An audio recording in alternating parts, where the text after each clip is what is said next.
مرحبا وأهلا بكم في برنامج داخل واشنطن. معكم مضيفكم روبرت ساتلوف. طوال الأعوام الستة الأولى من ولايته كانت القضية الداخلية هي الأهم ضمن بنود أجندة الرئيس أوباما: الرعاية الصحية، البطالة، الهجرة والاقتصاد. الآن وبعد أسوأ خسارة منيت بها في الانتخابات خلال رئاسته، يبدو أنه يبحث في الخارج عن أفكار جديدة ومصادر جديدة للحماس. بمجرد كلام فتح الباب لعلاقة جديدة مع كوبا. ربما تأتي 2015 بعلاقة جديدة مع إيران. هل هذه استراتيجية جيدة؟ هل هذه سياسة جيدة؟ ما الأكثر أهمية؟ لمناقشة العلاقة بين السياسة الخارجية والسياسات الداخلية خلال العامين الأخيرين من ولايات أوباما، يسرني أن أرحب بفريق دينامي من الخبراء هما ألان ليكمان وتوم دونيلي.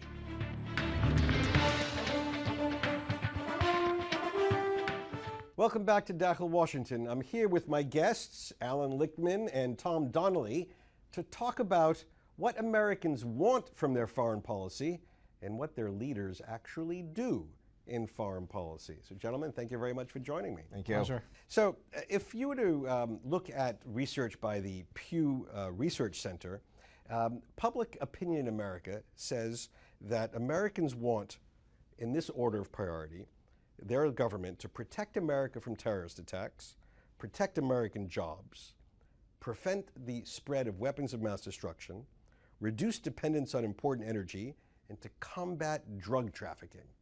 If these are the 5 top priorities, how do you think the administration, the Obama administration, has implemented what Americans want? Alan.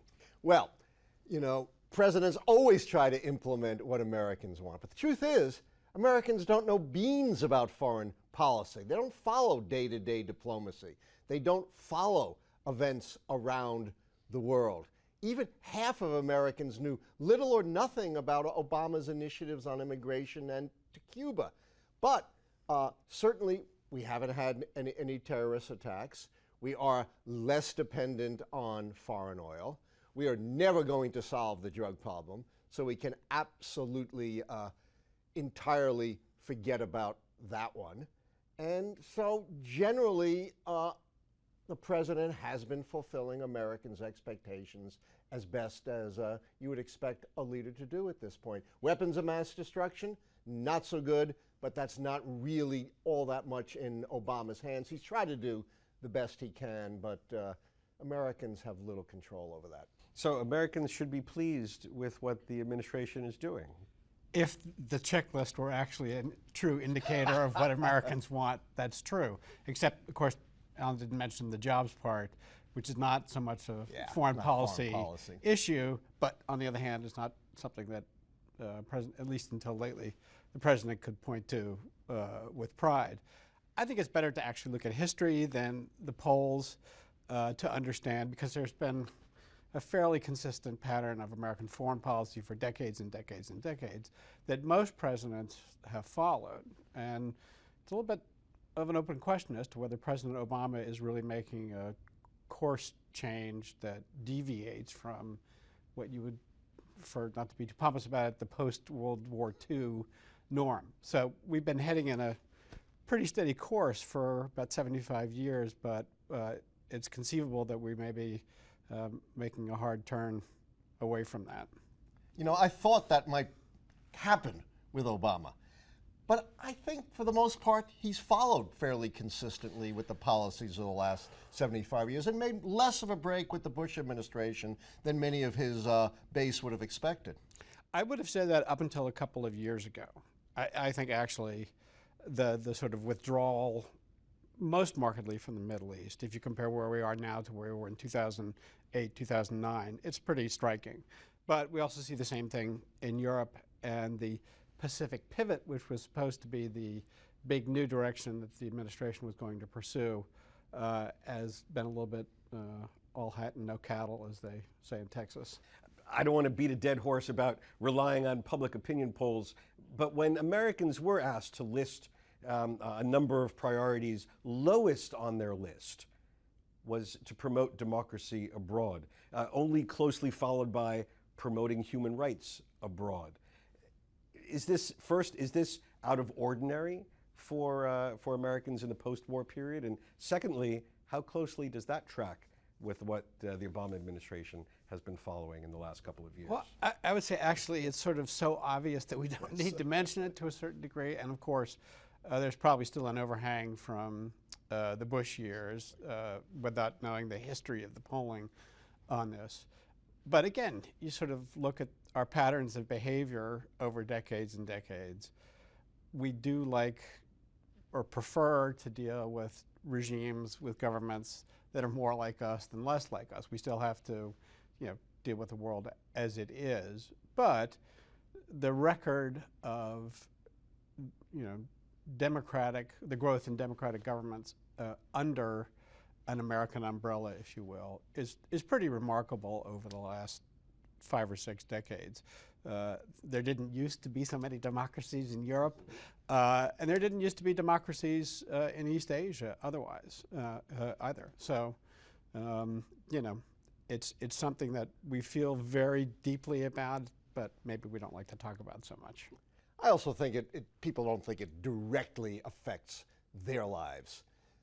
Certainly protecting from terrorism directly affects the lives of Americans. Creating jobs, which we sort of said is not primarily a foreign policy issue, certainly affects the lives of Americans. What's going on with the drug trade directly affects the lives of Americans. Democracy, human rights is a great ideal, but it doesn't seem to come right home into people's living rooms. And I would agree, the Bush administration somewhat did discredit this promotion of democracy in many of the same ways. If you go back historically, the Carter administration to some extent discredited the promotion of human rights as a sound foreign policy principle. Well, let me then ask you about an issue which does directly affect at least certain Americans' lives, and that's war. A theme of the last half dozen years has been war weariness and the administration's desire to close wars in the Middle East. And I want to ask you on the chicken and egg part of this. How much of this theme of war weariness comes from the American people, and how much of it comes from the administration's desire to close wars, which is then reflected in public opinion because the president keeps saying it's important to bring these wars to an end? I'd vote for B. Vote for B. Yeah, I think this is mostly a top-down phenomenon. First of all, the number of Americans who actually serve in uniform, in other words, the people who really would have a right to be and are weary of the burden of fighting our wars, is a microscopic percentage of Americans. And soldiers and other people in uniform are both weary of constant deployments, but they really don't like, there was just a poll actually done by papers that cover the U.S. military of military attitudes, and one of the things they don't like is sort of withdrawing in the face of the enemy. We saw this when ISIS took the town of Fallujah in Iraq earlier this year. I mean, there was a lot of raw emotion for soldiers and Marines who fought and lost a lot of comrades in Fallujah to see that happening. So I would say this is something that we've been coached to think, and the media probably plays a role as well. Media is tired of, reporters are tired of going to the Middle East and to Afghanistan and places. So we've been like coached, or is it? No, or I don't think so. is it real? I'll take a little bit more of the A side, although I don't fundamentally disagree with what Tom has said. Look, we are constantly fighting wars. We have had a permanent war economy and virtually a permanent war situation since the end of World War II. Every president says, the hardest decision I have to make is sending American men and women abroad in harm's way. I would say no. They make that decision all the time.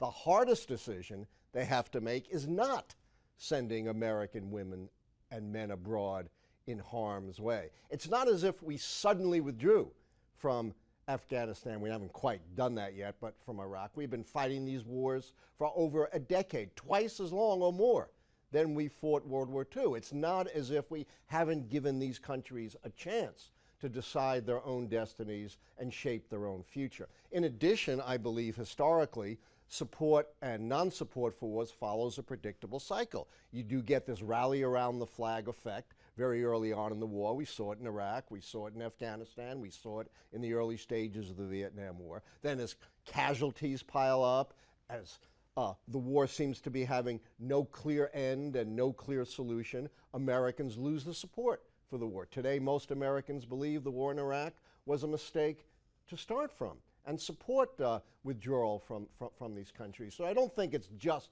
coaching from top down. I think the American people are smart and have a lot to say about this. I mean, look, Barack Obama is the guy who most wanted to get out of Iraq. That's what his candidacy originally, back in 2007 and 2008, came from.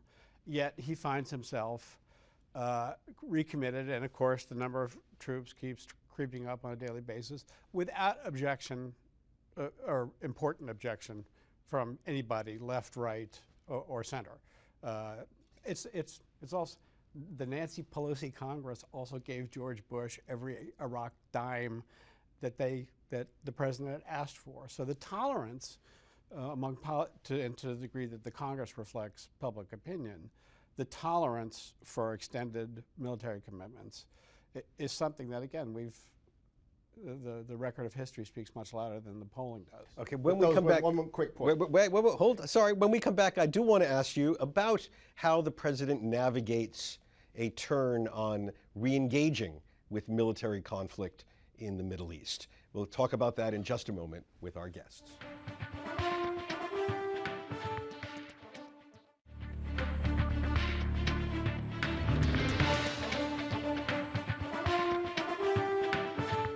Again, my panelists include Alan Lichtman. Alan is a distinguished professor in the Department of History at American University here in Washington. Professor Lichtman received his doctorate from Harvard University 40 years ago with a specialty in modern American history, joined American University, and never looked back. He's published 7 books and several hundred popular and scholarly articles on a broad range of political and historical topics. His book, White Protestant Nation, The Rise of the American Conservative Movement, was a finalist for the National Book Critics Circle Award in Nonfiction. And his prediction system, The Keys to the White House, has correctly predicted the outcomes of all U.S. presidential elections since 1984. He's the author with Richard Breitman of the fantastic new book, FDR and the Jews. Sitting with him is Tom Donnelly. Tom is one of Washington's leading defense and security policy analysts. He's the co-director of the Marilyn Ware Center for Security Studies at the American Enterprise Institute. He is most recently the co-author of the book, Lessons for a Long War: How America Can Win on New Battlefields. So let's look more closely at the president's recent commitment to take on, to degrade and ultimately destroy ISIS, the Islamic State. In a certain way, this runs against the grain of the last 5 years of trying to decrease military engagement in the Middle East. Alan, how does the president make this pivot? How has this gone over in public opinion? Has he done an effective job? And what will constitute success in the court of public opinion for this commitment? How much time do I have for all that? 30 seconds.